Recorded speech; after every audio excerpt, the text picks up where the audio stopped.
ஏ முகமது காசிம், கோவை மத்திய மாவட்டம் தொண்டாமுத்தூர் தொகுதி தலைவர், எஸ்டிபி கட்சி. ஒன்றிய பாசிச பாஜக அரசு கொண்டு வந்துள்ள முஸ்லீம்களுக்கு எதிரான வக்ஃபு திருத்த சட்டத்தை திரும்ப பெற கோரி தேசம் முழுவதும் எஸ்டிபி கட்சி மக்களுடன் இணைந்து போராட்டங்களை நடத்தி கொண்டிருக்கிறது. அதன் ஒரு பகுதியாக தொண்டாமுத்தூர் தொகுதி 86வது வார்டு சார்பாக வீடுதோறும் கருப்பு கொடி ஏந்திய மனித சங்கிலி போராட்டம் நடைபெற்று கொண்டிருக்கிறது.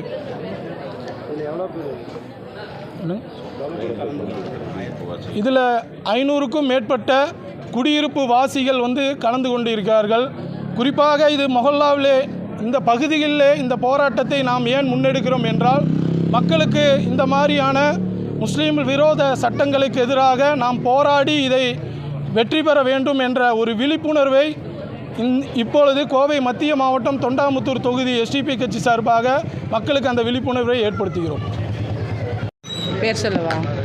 பேர் நஸ்ரின் பானு, இஸ்லாமிய ஸ்கூல் டீச்சர் பேசுகிறேன். பாசிச மோடி அரசின் இந்த வக்ஃபு திருத்த சட்டத்தை கண்டித்து பெண்கள் அனைவரும் வீதியில் இறங்கி இறுதி வரை நாங்கள் போராடுவோம். வக்ஃபு திருத்த சட்டத்தை திரும்ப பெறும் வரை நாங்கள் இறுதி மூச்சு வரை அனைவரும், இந்த அன்பு நகர் மக்கள், மொஹல்லா குடிவாசிகள் அனைவருமே, பெண்கள் அனைவருமே இறுதி மூச்சு வரை நாங்கள் போராடுவோம். பாசிச மோடி அரசை எதிர்த்து கண்டித்து இந்த வக்ஃபு திருத்த சட்டத்தை திரும்ப பெறு, பாசிச அரசை திரும்ப பெறு, மோடி அரசை இந்த வக்ஃபு திருத்த சட்டத்தை திரும்ப பெற, பள்ளிவாசல்களையும் மதர்சாக்களையும் கபர்ஸ்தான்களையும் நாங்கள் ஒருபோதும் விட்டு தர மாட்டோம். பாசிச மோடி அரசு கண்டிப்பாக இந்த திருத்த சட்டத்தை திரும்ப பெறும் வரை பெண்கள் அனைவரும் வீதியில் இறங்கி போராடுவோம்.